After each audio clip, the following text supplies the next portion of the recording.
तो basically constructor in C sharp are special type of methods, ये कुछ special type of methods होते हैं, ठीक है, जो कि हम यूज़ कर रहे होते हैं, किस काम के लिए यूज़ कर रहे होते हैं, ठीक है, that is use to initialise the object, जो कि ऑब्जेक्ट को इनिशियलाइज करने के लिए यूज़ होता है। अब आप लोगों को याद होगा हमने ऑब्जेक्ट बनाया था क्लास का, हमने क्लासेस पढ़ी थी लास्ट क्लास में, तो हमने क्लास का ऑब्जेक्ट बनाया था। लास्ट क्लास में तो एरेस पढ़े थे, लेकिन ऑब्जेक्ट ओरिएंटेड प्रोग्रामिंग की जो हमारी पहली क्लास थी उसमें हमने फिर क्लासेस पढ़ी थी। क्लासेस क्या होती हैं, उनके ऑब्जेक्ट बनाए थे, उनकी जो टेस्ट क्लास होती है, ठीक है। तो हमने देखा कि उसको हमें उसका ऑब्जेक्ट बनाना होता है, जैसे क्लास का नाम, स्पेस, उसकी इंस्टेंस, और फिर न्यू, फिर दोबारा से क्लास का नाम, तो वो बेसिकली पूरा ऑब्जेक्ट बनता है। तो सीन ही होता है कि कंस्ट्रक्टर यूज होता है किसी भी ऑब्जेक्ट को इनिशियलाइज कराने के लिए। किसी भी ऑब्जेक्ट को जब आप इनिशियलाइज कराते हैं ना, तो विदाउट कंस्ट्रक्टर, वो जो पूरी हम लिखते हैं कमांड, उसमें भी कंस्ट्रक्टर मौजूद होता है। तो कंस्ट्रक्टर यूज किया जाता है किसी भी ऑब्जेक्ट को इनिशियलाइज कराने के लिए, ठीक है। C sharp constructor is invoked at the time of object creation. C sharp का जो कंस्ट्रक्टर होता है वो बेसिकली अपना जो काम है ना वो स्टार्ट कर रहा होता है कब, जब ऑब्जेक्ट को क्रिएट किया जा रहा होता है। अच्छा, फिर इसके अलावा अ constructor a constructor basically constructs the value that is यानी that provides data for the object, ठीक है। that is why it is known as constructor। basically क्या कर रहा होता है कंस्ट्रक्टर, जब ऑब्जेक्ट, ये कंस्ट्रक्टर कहा क्यों जाता है, तो आयशा, महक और फहद और तुम सब लोग ही मिलके जरा सुने, कंस्ट्रक्टर को कंस्ट्रक्टर क्यों कहा जाता है बेसिकली, ठीक है। कंस्ट्रक्टर को कंस्ट्रक्टर इसलिए कहा जाता है क्योंकि कंस्ट्रक्टर बेसिकली एक वैल्यू कंस्ट्रक्ट करता है, ठीक है, जो प्रोवाइड कर रही होती है डाटा ऑब्जेक्ट को। जब ऑब्जेक्ट बन रहा होता है ना, तो उस वक्त जो ऑब्जेक्ट को चीज़ें मिल रही होती है, उसकी जो वैल्यूज मिल रही होती हैं, वो सब कुछ ना कंस्ट्रक्टर वैल्यू बेसिकली लेकर आ रहा होता है। इसीलिए उसे कंस्ट्रक्टर कहते हैं, ताकि वो ऑब्जेक्ट को बना सके, ठीक है। तो इसीलिए उसे बेसिकली कंस्ट्रक्टर कहते हैं। फिर इसके बाद अगर हम आगे मजीद चलें तो हम ये देख सकते हैं, लेट्स से मैं दिखा रहा हूँ आपको, पूरी स्क्रीन शेयर कर देता हूँ। अगर इसका प्रैक्टिकल देखें, अगर इसको प्रैक्टिकली हम डेमोन्स्ट्रेट करने की कोशिश करें तो कुछ इस तरह से होगा। यहाँ विजुअल स्टूडियो ओपन कर लेते हैं।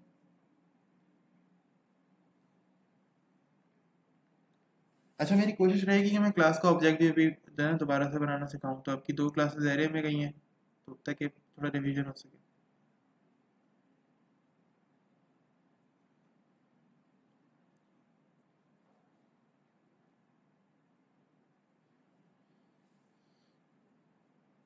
अच्छा, आपको बनाएंगे, और यहाँ पे लिख देता हूँ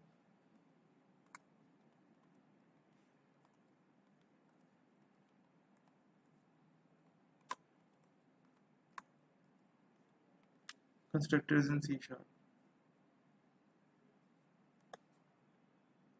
अच्छा, इस नाम से पहले भी प्रोजेक्ट बना हुआ है, ठीक है। कंस्ट्रक्टर्स इन सी शार्प 1, सिर्फ नेम चेंज कर, लेकिन मैंने एंड में जो है ना वो 1 लिखा है, ताकि मैं नेम चेंज कर सकूँ आराम से।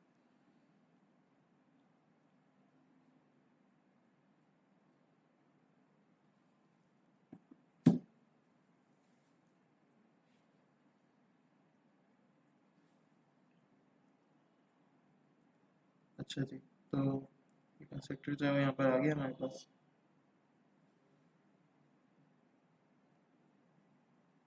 ठीक है। तो ये जो कंस्ट्रक्टर है ना, ये हमारे पास आ गया, यानी ये जो पूरा प्रोग्राम है हमारे पास ओपन हो गया। अब मुझे करना क्या है, मुझे कुछ ऐसा करना है कि मैं कंस्ट्रक्टर यहाँ पे आपको दिखा सकूँ। तो कंस्ट्रक्टर के बारे में अगर हम और मज़ीद डिस्कस करें तो कंस्ट्रक्टर, अच्छा, कंस्ट्रक्टर के कुछ रूल्स होते हैं। स्पेशल टाइप ऑफ मेथड है, बिल्कुल हमने देख लिया। ऑब्जेक्ट की क्रिएशन में काम आता है, बिल्कुल हमने देख लिया।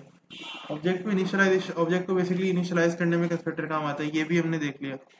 बट कंस्ट्रक्टर के ना कुछ रूल्स होते हैं, जैसे कि कंस्ट्रक्टर जो है उसका नाम सेम होना चाहिए as the name of class, यानी जो भी क्लास का नाम है आपकी, ठीक है, कंस्ट्रक्टर का नाम भी आपके वही होना चाहिए। लेट्स से अगर मैं यहाँ पे क्लास ऐड करूँ, तो हम ऐसा करते हैं कि गलत फोल्डर बना लेते हैं। अच्छा, जहाँ कन्फ्यूजन हो ना, फ़ौरन बोलना है, अगर नहीं बोलेंगे तो प्रॉब्लम में आ जाएगा, ठीक है। तो मैं फोल्डर का नाम आमतौर पे कॉम रखता हूँ, यानी कम्युनिकेशन कराता ही है हमारी पूरे प्रोजेक्ट से, सो दैट्स वाई, ठीक है। फिर राइट क्लिक करते हैं और एक और क्लास ऐड कराते हैं यहाँ पर, ठीक है, यानी एक और क्या, फर्स्ट क्लास ही ऐड कराते हैं। तो लेट्स से कि हमारी फर्स्ट क्लास क्या है, हमारी फर्स्ट क्लास कोई भी रैंडम क्लास नेम दे दो, जो भी अच्छा लगे, ठीक है। तो क्या नाम है, लेट्स से मैं रखना चाह रहा हूँ उसको एम्प्लॉय डॉट सी एस, ठीक है, सिंपली, बहुत आसान से, dot C S, employ dot C S. तो ये देखो एम्प्लॉय की क्लास बन गई। अब सर कंस्ट्रक्टर, अब आपको पता है कि एक कंस्ट्रक्टर जो है ना यहाँ पे पहले से मौजूद है। अगर किसी भी क्लास का हम कोई कंस्ट्रक्टर नहीं बनाते, ठीक है, हर क्लास का मतलब होता है हर क्लास, ऑब्जेक्ट ओरिएंटेड प्रोग्रामिंग में हर क्लास का कंस्ट्रक्टर मौजूद होता है, ठीक है। हर क्लास का बाय डिफॉल्ट कंस्ट्रक्टर पहले से मौजूद होता है। हमें क्या करना होता है, हमें सिर्फ उस कंस्ट्रक्टर को एक्सेस करना होता है, उसको यूज़ करना होता है। तो अच्छा, डिफ़ॉल्ट कंस्ट्रक्टर पहले से मौजूद होता है, लेकिन हमें इसको ज़ाहिर है हम इसको डिफरेंटली जो यूज़ करते हैं अलग अलग अंदाज से। तो वो फिर हम जो मेथड बनाते हैं, या हम जो भी उसको ओवरलोड या जो भी वर्ड कह रहे हो, वो फिर हम खुद कर रहे होते हैं। तो जैसे कि इसका बाय डिफ़ॉल्ट कंस्ट्रक्टर कैसे बनता है, वो बनता है ऐसे। अगर मैं कहूँ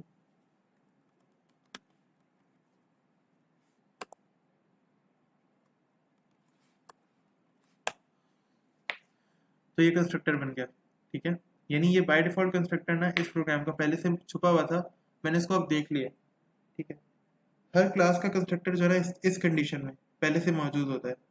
अब आप इस इन जो कर्ली ब्रैकेट्स में सेट करोगे ना, तो जैसे ही इस क्लास का ऑब्जेक्ट बनेगा, फौरन क्या हो जाएगा, ये कंस्ट्रक्टर पहले चलेगा, और होगा क्या, जो भी आप वैल्यू यहाँ सेट कराओगे ऑटोमेटिकली क्लास में वो वैल्यू पहले सेट हो जाएगी।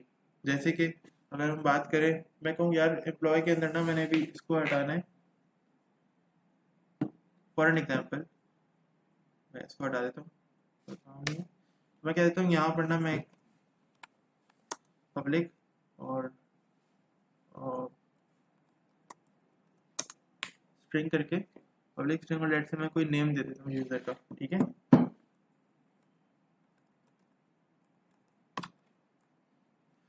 पब्लिक स्ट्रिंग नेम आ गया। अब मैं चाह रहा हूँ कि यार हो क्या, जैसे ही इस क्लास का ऑब्जेक्ट बने ना, जैसे ही इस क्लास का ऑब्जेक्ट बने कल को, ठीक है, ऑब्जेक्ट का मतलब होता है कि मैं इसकी इंस्टेंस जैसे ही कॉल करूँ, तो जैसे ही इसकी कोई इंस्टेंस कॉल हो, इसका कोई ऑब्जेक्ट बने, तो क्या हो जाए, इस नेम में ना कोई नाम स्टोर हो जाए जैसे ही। तो पता ही कैसे होगा, तो देखो एम्प्लॉय, ये कर दिया कंस्ट्रक्टर। अभी इसके अंदर अगर मैं कुछ नहीं भी करता ना, और यहाँ पे सिंपली ऑब्जेक्ट बना लूँ बस, किसका ऑब्जेक्ट बनाएंगे, एम्प्लॉय का।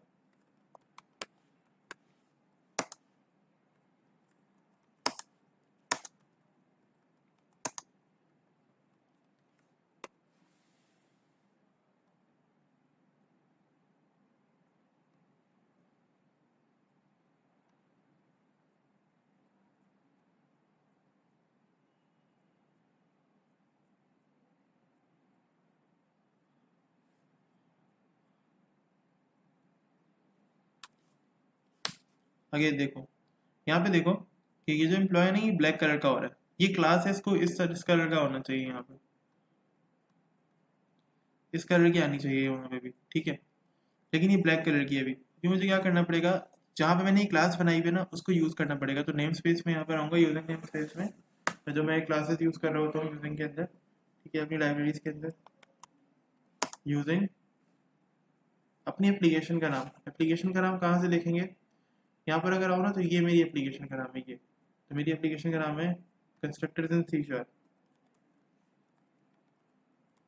Constructors in C sharp dot dot com. Com के अंदर मेरी सारी फाइल्स पड़ी हुई हैं। तो ये देखो एम्प्लॉय का कलर चेंज हो गया,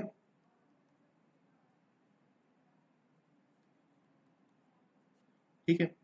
अब क्या करेंगे, क्योंकि मैंने यहाँ पे कंस्ट्रक्टर बना लिया, तो अब कंस्ट्रक्टर देखो, क्योंकि मैंने यहाँ पर कर लिया ना, तो अब ये कह रहा है कि कुछ इसको खाली लग रहा है, ठीक है। ये कह रहा है भाई कि एम्प्लॉय डॉट एम्प्लॉय इज, क्या कह रहा है, inaccessible due to the protection level, ठीक है। ये जो क्लास है ना, ये एक्सेसिबल नहीं है क्योंकि कंस्ट्रक्टर पब्लिक नहीं है। तो कंस्ट्रक्टर अगर पब्लिक नहीं होगा तो क्लास का ऑब्जेक्ट नहीं बन पाएगा, इसीलिए क्या करेंगे, कंस्ट्रक्टर को हमेशा बनाएंगे पब्लिक। नाउ लेट्स सी, अब देखते हैं। तो ये देखो अब रेड लाइन नहीं आ रही, ठीक है। तो कंस्ट्रक्टर एक्सेसिबल ये कंस्ट्रक्टर कहलाता है बेसिकली, किसी भी क्लास का नहीं कंस्ट्रक्टर होता है। अभी एम्प्लॉय की बात हो रही है तो अभी एम्प्लॉय का कंस्ट्रक्टर भी एम्प्लॉय ही है। कंस्ट्रक्टर का नाम वही होगा हमेशा जो कि क्लास का नाम होगा, कंस्ट्रक्टर का नाम डिफरेंट नहीं होगा। अब जैसे ही ऑब्जेक्ट बना ना इसका, तो मैंने नेम के अंदर क्या सेट करा दिया,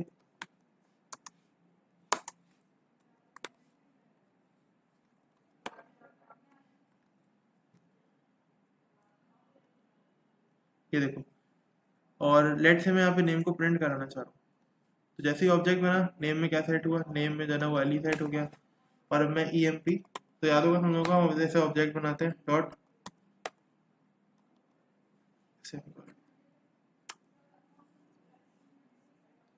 इसको कंसोल डॉट राइट लाइन में रख देते हैं, ठीक है। इसको लिख देते हैं कंसोल डॉट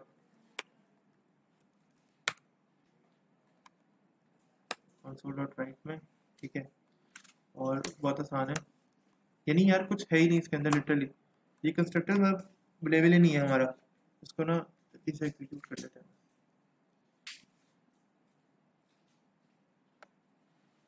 अब देखना क्या प्रिंट होगा, पता है क्या प्रिंट होगा, जो मैंने अभी नेम सेट किया ना कंस्ट्रक्टर के अंदर, कि जैसे ही इस क्लास का ऑब्जेक्ट बने यानी एम्प्लॉय क्लास का ऑब्जेक्ट बने, तो क्या हो जाए, ऑटोमेटिकली क्या हो जाए, अली सेट हो जाए किसमें, नेम में। तो अभी मैंने क्या करना है, मैंने कंस्ट्रक्टर में सेट किया, अब मैं क्या करूंगा, मैंने ना यहाँ से प्रिंट करना है, क्योंकि नेम यहाँ पे वो प्रिंट होगा जो मैं सेट करूंगा। लेकिन अभी क्या हो रहा है, अभी तुम लोगों ने देखा खाली प्रोग्राम आ रहा है, तो मैं क्या करूंगा, यहाँ से प्रिंट नहीं करूंगा, बल्कि क्या छोटा सा प्यारा सा मैसेज बना लेते हैं।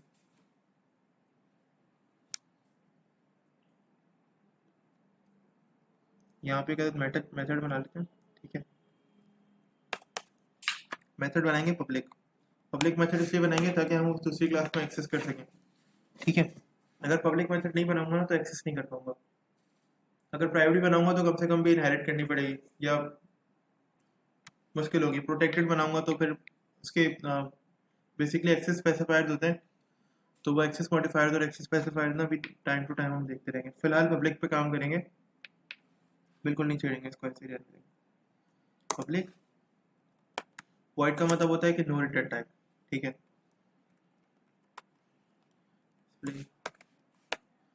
अच्छा, अब जब मैंने डिस्प्ले का मेथड में आ गया ना, तो सिर्फ क्या करूँ, योर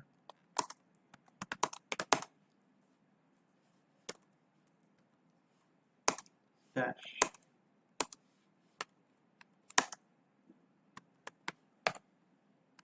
ठीक है। और यहाँ पे सिर्फ करो क्या, नेम को हटाओ और ना ऑब्जेक्ट के साथ क्या करो, emp डॉट डिस्प्ले। तो देखो क्या कॉल हो रहा है, वो नेम कॉल हो रहा है जो मैंने सेट किया था। वो नेम क्यों कॉल हो रहा है, क्योंकि मैंने तो ऑब्जेक्ट बनाया था। क्या मैंने यहाँ पर नेम सेट किया, बताओ, क्या मैंने यहाँ पर नेम सेट किया, नहीं किया। मैंने यहाँ पर नेम कैसे सेट किया, मैंने यहाँ पर नेम सेट किया कंस्ट्रक्टर के थ्रू। अभी कंस्ट्रक्टर वही वाली बात, कोई कुछ पूछ रहा है, या कोई कुछ पूछ रहा है तो काइंडली माइक ऑन कर लो, मुझे डिस्प्ले बिल्कुल चेंज करना पड़ेगा, वहाँ पर आना पड़ेगा। या कोई अगर मुझे इनका सवाल इंटरप्रेट करके बता सकता है तो बता दे प्लीज,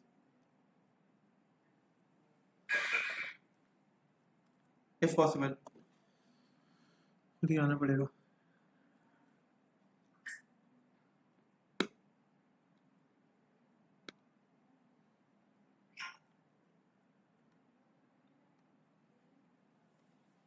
जी बिल्कुल बिल्कुल, अली प्रिंट होगा, अली प्रिंट होगा। क्यों प्रिंट नहीं होगा, ये वाली जो स्टेटमेंट मैं कह रहा हूँ ना, यहाँ पे जो मैंने उस वक्त कॉल करवाया था कंसोल डॉट राइट लाइन में ये ऑब्जेक्ट, यानी इवन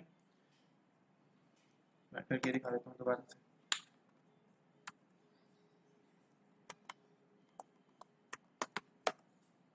तो मुझे इसमें कोई कंफ्यूजन नहीं है कि यहाँ पर अली ही प्रिंट होगा, बिकॉज मुझे पता है कि मैं कंस्ट्रक्टर यूज करते हुए जब नेम वैल्यू को असाइन कर रहा हूँ ना, तो यहाँ पर अली ने प्रिंट होना है। उस वक्त क्या था कि अली इस लाइन में प्रिंट हुआ था, प्रेस एनी की वाली, ठीक है।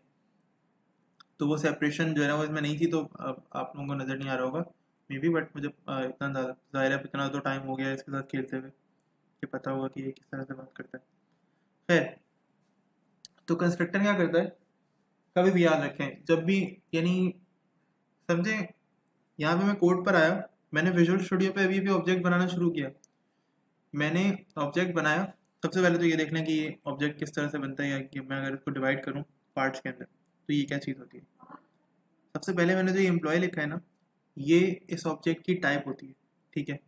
जैसे हम वेरिएबल बनाते हैं ना कोई भी, जैसे लेट से मैं अभी हम बात कर रहे थे स्ट्रिंग नेम हो गया, तो स्ट्रिंग क्या थी उसकी टाइप, ऐसे ही ये जो एम्प्लॉय है ना ये इस ऑब्जेक्ट की टाइप है, ठीक है।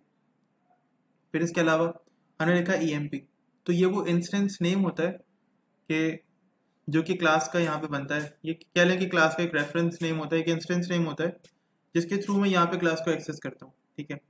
फिर इक्वल्स टू न्यू, तो न्यू क्या होता है, मैं ये क्वेश्चंस दे सकता हूँ आगे चल के।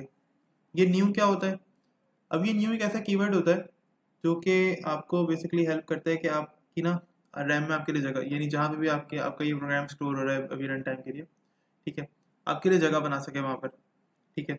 जैसे कि मेमोरी एलोकेट करने के लिए ये जो न्यू का कीवर्ड है वो यूज़ हो रहा होता है। फिर इसके अलावा ये जो एम्प्लॉय दोबारा से आप देख रहे हैं यूज़ हो रहा है, ठीक है, यानी ये एम्प्लॉय ये आपका इंस्टेंस हो गया, ठीक है, जो क्लास एक रेफरेंस टाइप का नेम है ये बेसिकली यहाँ पर आप यूज़ कर रहे हैं। फिर ये जो न्यू है ये कीवर्ड है जो कि मेमोरी को एलोकेट कर रहा है, किसके लिए, ताकि नीचे के ऑब्जेक्ट्स जो है वो उसमें सेव हो सके। फिर ये जो एम्प्लॉय लिखा हुआ है ये वो कंस्ट्रक्टर है, विदाउट कंस्ट्रक्टर ऑब्जेक्ट नहीं बनते, ठीक है। किसी हर क्लास जो कि आप बनाएंगे सी शार्प में उसका कंस्ट्रक्टर पहले से मौजूद होगा। बस अगर उस क्लास का कंस्ट्रक्टर प्राइवेट हुआ तो अभी हमने देखा था कि ऑब्जेक्ट इनिशियलाइज नहीं हो पा रहा था, ठीक है।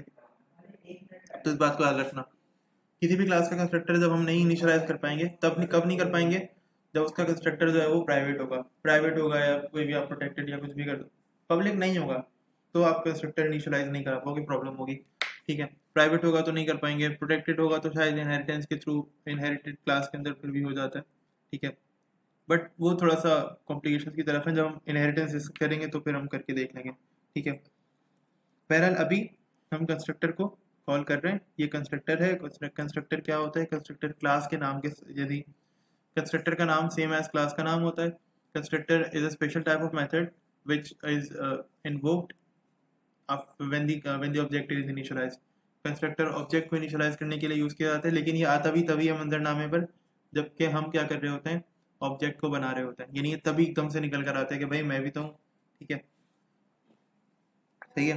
जब हम ऑब्जेक्ट बना रहे होते हैं तो कंस्ट्रक्टर आता है कि भाई मैं भी हूँ यहाँ पर, तो कहता है कि भाई अगर मैं मुझे तुम इस्तेमाल नहीं करोगे तो मैं भी ऑब्जेक्ट नहीं बनने दूंगा।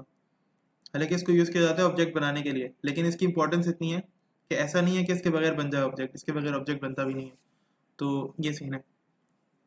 फिर इसके अलावा आपको किसी भी क्लास में कोई भी वैल्यू, लेट से मैं कहूँ कि एक सिस्टम बना रहा हूँ, मैं एक मैनेजमेंट सिस्टम बना रहा हूँ, ठीक है।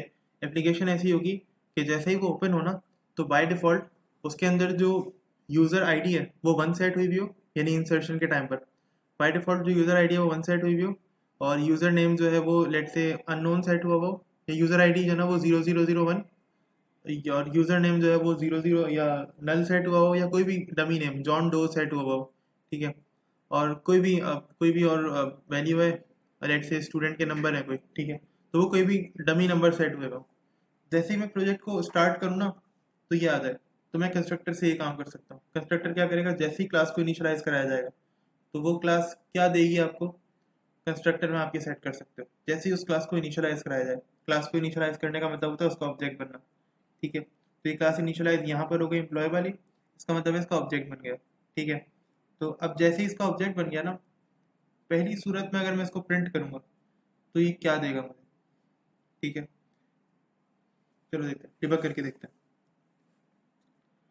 कमेंट करते हैं इसको, कमेंट करेंगे कंट्रोल के सी से, ठीक है। अच्छा मैं कर ये रहा हूँ कि मैं कंस्ट्रक्टर जहाँ बना रहा हूँ ना यहाँ पर मैं एक डिबगर लगा रहा हूँ, ठीक है। डिबगर क्या करता है, आप अपनी एप्लीकेशन को ना ब्रेक कर करके देख सकते हो पॉइंट पॉइंट पे, और यहाँ पर ये जो मेथड है इसको भी लगाऊँ, ठीक है। तो हम ब्रेक कर करके देख रहे हैं अपनी एप्लीकेशन को कि क्या सीन है। कोशिश करेंगे कि थ्रू आउट जितनी ऑब्जेक्ट ओरिएंटेड प्रोग्रामिंग पढ़ें उसके अंदर जो है ये डिबगिंग को भी अपने साथ साथ रखें ताकि ये टॉपिक में हमारा चलता है। और अभी तो बहुत बेसिक कर रहे हैं, थोड़ा सा एडवांस में भी जाएंगे। देखो ऑब्जेक्ट की इनिशियलाइजेशन पर आ गए हम,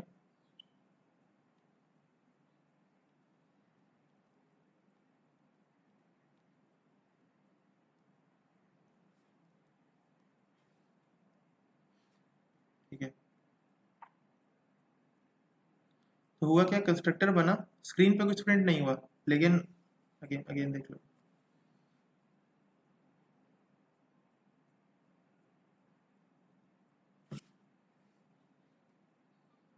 यहाँ पर आ गए, कंस्ट्रक्टर चल रहा है, अभी ऑब्जेक्ट बना है, ठीक है, सीधा कहाँ पहुंच गया ये, एम्प्लॉय की क्लास में। सबको समझ में आ भी रहा है कि खामोश सो रहे हैं, मतलब स्क्रीन ऑन करके। F10 दोबारा से प्रेस करूंगा, ठीक है, अभी नेम के अंदर चीज़ आ गई। अब जैसे ही मैंने ये ब्रैकेट ये क्लोज किया ना, मैंने जैसे ही इसे छोड़ा, तो नेम पे होवर करता हूँ जरा, नेम पे एली आ गया है। ज़रा बताएं, सब लोग बताएं।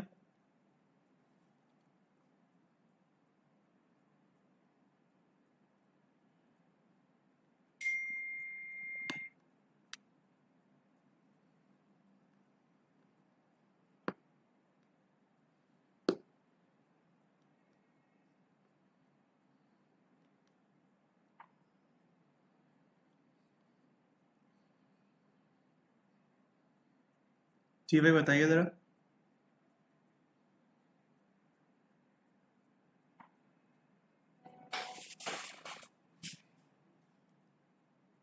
फुरकान, फुरकान बताओ भाई। जी, नेम पे एली आ गया, कैसे आया, कंस्ट्रक्टर तो मैंने बनाया ना यहाँ पर, ठीक है, इस कंस्ट्रक्टर ने ऑटोमेटिकली नेम पे क्या सेट कर दिया, अली सेट कर दिया, ठीक है। तो बस ये सीन है सारा।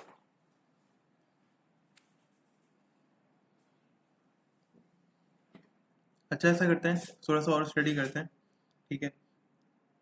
अभी तुम लोगों ने डिस्प्ले का देखा कि मैंने डिस्प्ले जब कॉल किया तो क्या हुआ, बस वो नेम मैंने कॉल कर लिया, तो वो कॉल भी हो गया। अब ये डिबगर हटेगा कैसे, तो ये डिबगिंग मोड से ये हट गया, ये यहाँ पे क्लिक करोगे तो ये हट जाएगा, ठीक है। यहाँ से भी आप डिबगर हटा दो तो यहाँ से भी हट जाएगा। लगाना भी हो तो आप यहीं पे क्लिक करोगे तो यहाँ पर डिबग लग जाएगा, ठीक है। अच्छा फिर इसके बाद लेट से कि थोड़ा सा डिफरेंटली कहता है, मैं कहता हूँ मुझे कंडीशन मिली है कि ये ना मेरी टीचर ने मुझे कुछ क्वेश्चन दिया, और चलो कुछ क्वेश्चन सॉल्व करते हैं कंस्ट्रक्टर से रिलेटेड, ठीक है। असाइनमेंट पर आते हैं किसी हमारे।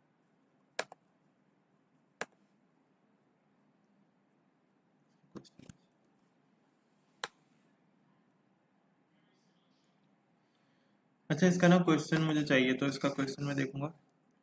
ये क्वेश्चन है, क्वेश्चन ये कह रहा है कि भाई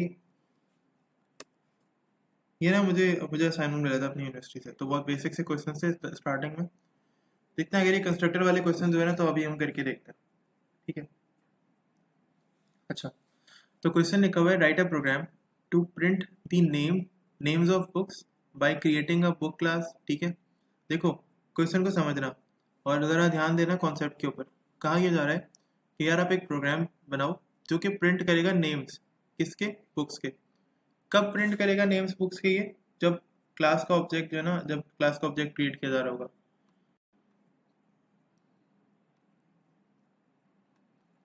ठीक है। तो write a program to print the names of books, ऐसा प्रोग्राम लिखो जो कि नेम्स ऑफ बुक्स जो है वो प्रिंट करेगा, ठीक है। Bye creating a book class, यानी ज़ाहिर है बुक की क्लास क्रिएट करते हुए आप इस तरह की चीज़ें प्रिंट करो, अभी क्लास प्रिंट करेगी। If no name is passed while creating an object, अगर कोई भी नेम पास नहीं किया जाएगा ना ऑब्जेक्ट बनाते हुए बुक का, ठीक है, तो क्या हो जाए, मतलब object of book class, then the name should be unknown. जैसे अभी हमने सेट किया कि नेम हमने ज़ाहिर है ऑब्जेक्ट हमने तो खुद नहीं पास किया, तो नेम क्या था, अननोन। अगर कोई भी नेम पास नहीं किया गया तो नेम क्या सेट होगा, अननोन सेट होगा। Otherwise the name should be equal to the string value passed while creating the object of the book class. तो इसका मतलब है कि भाई अगर तो कोई नाम यूजर ने पास नहीं किया, ठीक है, जैसे अभी ऑब्जेक्ट क्रिएट करते हुए हमने कोई नाम पास नहीं किया, तो नेम क्या सेट हो गया, अली सेट हो गया, हमने बुक के अंदर ये सेट कर देना, ठीक है। और अगर यूजर ऑब्जेक्ट बनाते हुए कोई चीज़ पास करना चाह रहे हैं तो वो कैसे होगा, अभी वो भी देखेंगे, ठीक है। इसके बाद right a constructor in a car class given below the class.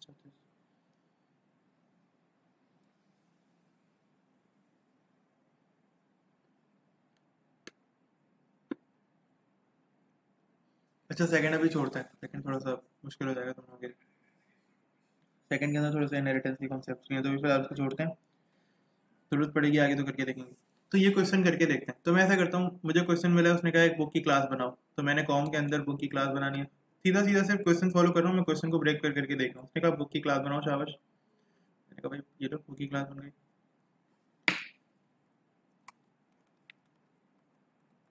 तो बुक डॉट सी एस, ठीक है। कोशिश किया करें कि क्वेश्चंस लिया करें इंटरनेट से, ठीक है। और क्वेश्चंस, असल जो क्वेश्चंस होते हैं ना, जो कि बेसिकली प्रैक्टिस टास्क होते हैं, ठीक है, वो ज़्यादा हेल्प करते हैं हमारे सीखने में। तो मैं तो कोशिश करता हूँ कि अगर मैं कोई काम सीखूँ ना, तो वो टास्क बेस्ड हो, यानी मैं सीखूँ, मुझे कोई टास्क मिला हो तो मैं फिर वो काम करूँ, तो मुझे समझ में भी आता है और करने में भी मज़ा आता है। उसका कोई रिवॉर्ड भी मिलना होता है मुझे, इसलिए। तो बुक की क्लास बनी, ठीक है। आप लोगों को नंबर्स की सूरत में रिवॉर्ड मिलेगा, मुझे ज़ाहिर है मतलब आप लोग आगे भी काम करने जाओगे तो ज़ाहिर है आप लोगों को फिर पे की सूरत में भी रिवॉर्ड मिलेगा। तो इसलिए कोई काम करो सीखने के लिए डांस में, और अगर उस काम के आपको चार्जेस मिल रहे हैं तो बहुत ही अच्छा है। तो भाई, तो देख लेते हैं क्या सीन है। उसने मुझसे कहा उसने मुझसे कहा कि आप एक प्रोग्राम बनाओ जिसके अंदर नेम्स है बुक्स के। तो मुझे एक वेरिएबल बनाना पड़ेगा नेम का, ठीक है।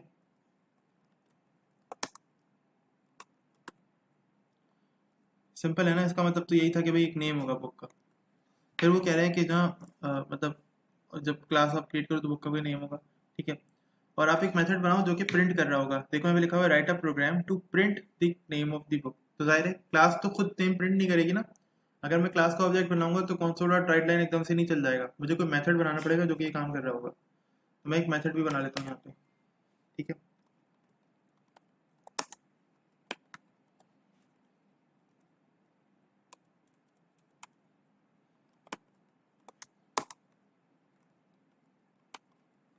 Display,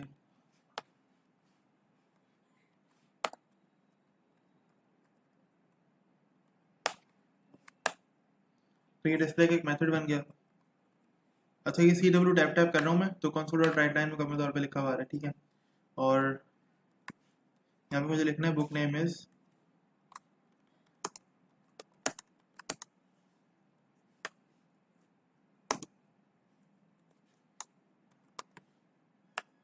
book name is name. मैंने कॉन्केटिनेट कर दिया नेम को, ठीक है। मैंने कहा बुक नेम इज नेम। इसका मतलब है मेथड बन गया। और क्या बन गया, मेथड के अलावा साथ साथ मेथड के एक मेथड यानी क्लास बन गई, क्लास के साथ साथ एक मेथड बन गया जो कि इस नेम को प्रिंट भी करा सकता है।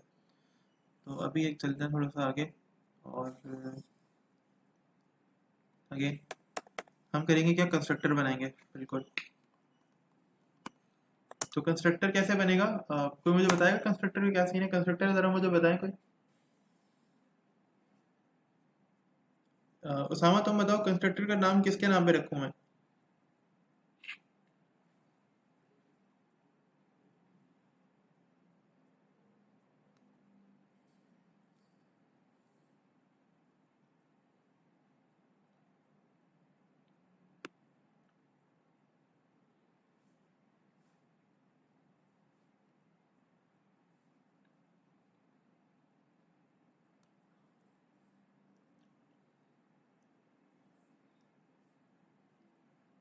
जी भाई।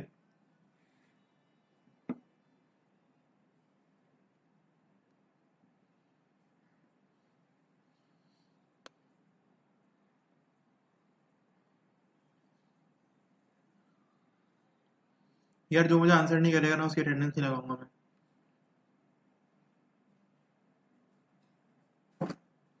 उसामा मैंने तुमसे कुछ पूछा है।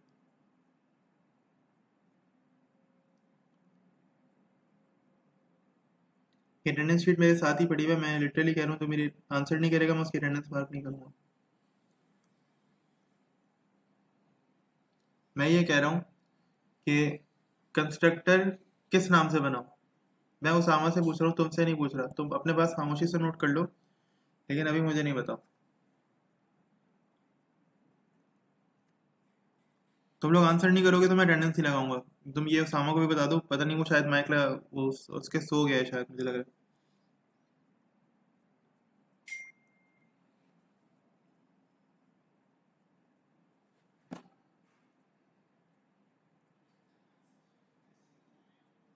10 मोर सेकंड्स, मैं एब्सेंट मार्क कर दूंगा उसामा की।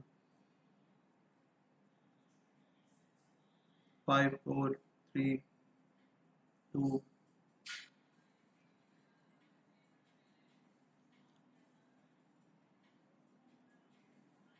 39 से भाई 49 हो गया, ठीक है। लिख सकता था, मैं एब्सेंट मार्क कर दूंगा सामने आपकी क्लास की, तो फायदा नहीं है आज भी फजूल में आए। आप कुछ भी टाइप कर सकते थे, ये मत बोलना कि सर मैं क्या लिखता, मैं बोल नहीं सकता, मेरी आवाज़, मेरा माइक ख़राब है। तो आयशा के पास भी माइक नहीं है, बट वो जो है ना वो उसका यूज़ करेंगे, मैसेज का यूज़ करेंगे। खैर, कंस्ट्रक्टर हमेशा क्लास के नाम से बनता है। जो भी आपकी क्लास का नाम है ना, आपके कंस्ट्रक्टर का वही नाम होगा। अगर आपने कंस्ट्रक्टर का वो नाम नहीं रखा तो वो नॉर्मल मेथड तो बन जाएगा, बट वो आपका कंस्ट्रक्टर नहीं कहलाएगा, ठीक है। तो अब मैं यहाँ पे क्या सेट करूँगा, मैं यहाँ पे नेम ये सेट करूँगा कि नेम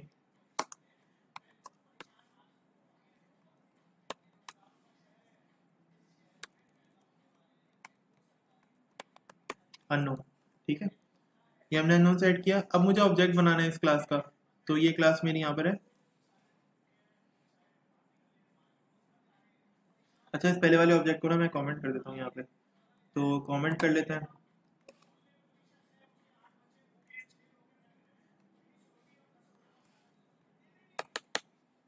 ठीक है, और क्लास का नाम है बुक, BK1।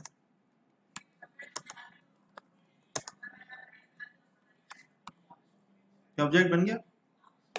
सिर्फ डिस्प्ले का मेथड कॉल करा रहा हूँ, डिस्प्ले में मैंने name book set unknown set नहीं किया हुआ, ठीक है।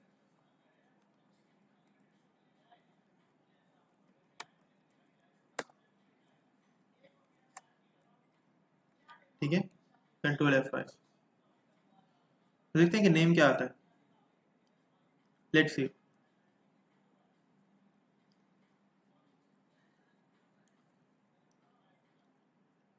द नेम इज अननोन, ठीक है। यानी बुक का नाम क्या है, बुक का नाम है अननोन। अब आधा क्वेश्चन तो हमारा पूरा हो गया ना, आधी प्रॉब्लम सॉल्व हो गई। आधी प्रॉब्लम यह है कि वो ये कह रहा है कि तकी साहब, आपने ना अगर बुक का कोई नाम सेट नहीं किया हुआ तो अननोन सेट हो जाए, लेकिन अगर आपने कोई बुक का नाम सेट किया हुआ है, यानी अगर वेरिएबल में आप कोई नाम पास करना चाह रहे हो ऑब्जेक्ट की क्रिएशन पर, तो इसका मतलब है मुझे यहाँ पे कुछ पास करना होगा। ऑब्जेक्ट की क्रिएशन तो ये है, इसी लाइन में मुझे कहीं कुछ पास करना है, तो खाली जगह तो ये ब्रैकेट में मिल रही है, तो यहीं पे कुछ पास कर देना है, ठीक है। एक और ऑब्जेक्ट बनाता है। इसके लिए क्या करना पड़ेगा, अब मुझे यहाँ पर ना परफॉर्म करनी पड़ेगी कंस्ट्रक्टर ओवरलोडिंग। अब कंस्ट्रक्टर ओवरलोडिंग क्या होती है, ठीक है। हम लोगों ने मेथड्स बनाना सीखे ना, अभी आप लोगों ने मेथड्स पढ़े थे, एरेज पढ़े थे। रिसेंट टॉपिक जो था हमारा मेथड्स था। तो जब भी हम मेथड्स बनाते हैं, और जब भी मुझे काम करना है, कोई दो मेथड्स मैं बनाना चाह रहा हूँ, वो मेथड्स हैं सेम नेम के, तो पता है मुझे करना ये पड़ता है कि मुझे उनके सिग्नेचर जो है ना, यानी उनके जो पैरामीटर्स हैं, मुझे उनको डिफरेंट करने होते हैं। तो अगर मैं दो मेथड्स बना रहा हूँ जो कि सेम नेम से, तो कंपाइलर कंफ्यूज हो जाएगा कि कौन सा मेथड कॉल करना है। ऐसे ही है जैसे मेरी क्लास में दो स्टूडेंट्स हैं जिनका नाम आमना है। अब मैं क्लास के डोर पे आया, मैंने कहा आमना बाहर आइए, ठीक है। तो दोनों आमना जो है वो कंफ्यूज हो जाएंगी कि सर किसको बुला रहे हैं। मैं एक को बुला रहा हूँ, लेकिन वो दोनों कंफ्यूज हो जाएंगी कि सर किसको बुला रहे हैं। तो इवन आप लोग कंफ्यूज हो जाओगे कि मैं किसको बुलाना चाह रहा हूँ, ठीक है। तो क्लास में से जो बाहर आएगी ना आमना, अब वो समझ में नहीं आएगी कि कौन सी आमना ने आना है बाहर। बट अगर मैं पूरा नाम लूँ कि लेट से कोई उनके नेम में कोई आता है, भाई किसी का आता है आमना अहमद, किसी का आता है आमना अली, ठीक है। अगर मैं फुल नेम उनका कॉल करूँ तो क्या होगा, जो स्टूडेंट है ना, अभी हम हमारे एपटेक की बात करते हैं, फहद है हमारी क्लास में, ठीक है। अभी आई थिंक दोपहर को किसी बैच में एक स्टूडेंट है फहद, और उसका नाम है फहद एजाज, और हमारे वाले फहद का नाम है फहद याकूब, जबकि उस स्टूडेंट का नाम है फहद एजाज। सोचो कि मेरी क्लास में दो फहद पढ़ रहे हैं, और सेम बैच में तुम लोगों के बैच में वो फहद भी पढ़ रहा है, या तो वो उसके बैच में तुम लोग भी पढ़ रहे हो। तो टीचर आएगा, टीचर क्या कहेगा, टीचर कहेगा फहद बाहर आओ। तो कौन सा फहद बाहर जाएगा, समझ में नहीं आएगा फहद को, दोनों फहद को समझ में नहीं आएगा कि कौन सा बाहर जाए, ठीक है। तो करते क्या है कि हम एक सिग्नेचर यूज करते हैं, यानी फहद के नाम के साथ एक पैरामीटर होता है जो कि उसके फादर का नेम होता है। जैसे फहद याकूब मिसाल है, कोई सर नेम लगा हुआ है तुम्हारे नाम के साथ, वो एक पैरामीटर है, वो एक सिग्नेचर है जिसके थ्रू तुम्हें पहचाना जाता है, ठीक है। तो मैं क्या करूंगा, मैं कहूंगा फहद एजाज बाहर आइए, या फहद याकूब बाहर आइए। फहद याकूब पे तुम बाहर आओगे, फहद फहद एजाज पे वो स्टूडेंट बाहर आएगा। ऐसे ये मेथड्स होते हैं। जब सेम नेम के मेथड्स बनाने होते हैं ना हमें, तो हम क्या करते हैं, उनके पैरामीटर्स को डिफरेंट कर देते हैं। या फिर इसका एक और भी मेथड होता है, जब आपको सेम नेम के मेथड्स बनाने होते हैं, वो मेथड ओवरराइडिंग कहलाता है। उसको फर्दर डिस्कस करेंगे इंशाल्लाह, ठीक है। तो मेथड ओवरलोडिंग जरा करके देखते हैं कैसे होती है। कंस्ट्रक्टर्स आर मेथड्स, अभी देखो भूलना भूलना नहीं, मैं वर्ड की फाइल दोबारा दिखा देता हूँ again. Constructors are special type of method even, मतलब जो भी हमने बात की कि ये यूज़ करते हैं ऑब्जेक्ट की इनिशियलाइजेशन के ऊपर, ठीक है। तो इसका मतलब है कि हमें कंस्ट्रक्टर अगर मेथड है और मेथड ओवरलोडिंग हो सकती है, मतलब method with same name but with different parameter, तो कंस्ट्रक्टर ओवरलोडिंग भी मेथड ओवरलोडिंग ही होती होगी एक तरह से। तो भाई ऐसी ही बात है, ठीक है। होता क्या है कि आप यहाँ पर ना देखना, अभी देखना मैजिक बुक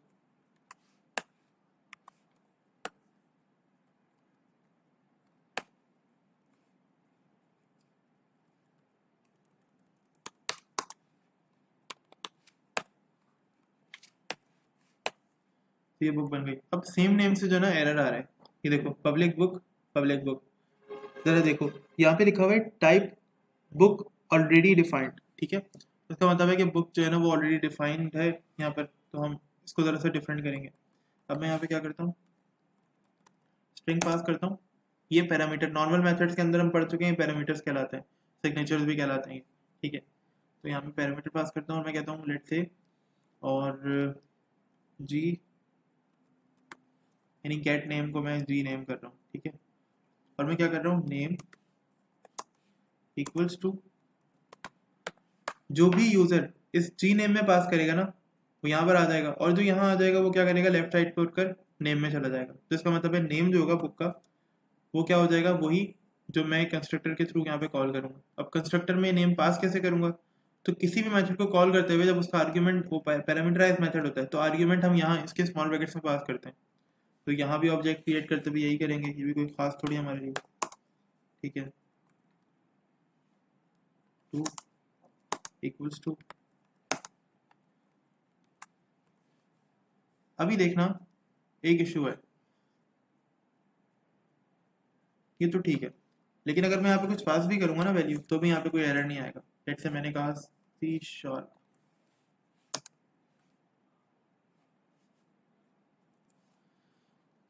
मैंने सी शार्प कहा, मैं कंट्रोल F5 प्रेस करता हूँ, तो भाई ऊपर वाला ऑब्जेक्ट तो सही है, कॉल हो ही रहा है, बुक इज अननोन। लेकिन अभी क्या सीन है कि अभी ना ये भी सेट हो गया। अब मैं ज़रा डिस्प्ले करता हूँ, अब एक नया ऑब्जेक्ट बनाया ना मैंने, तो नया ऑब्जेक्ट के बाद नया मेथड दोबारा से,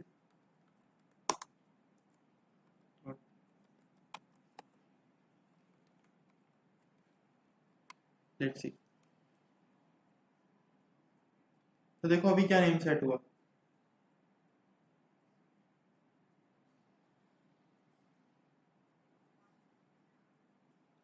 जी भाई ज़रा बताइए अभी कि क्या हुआ।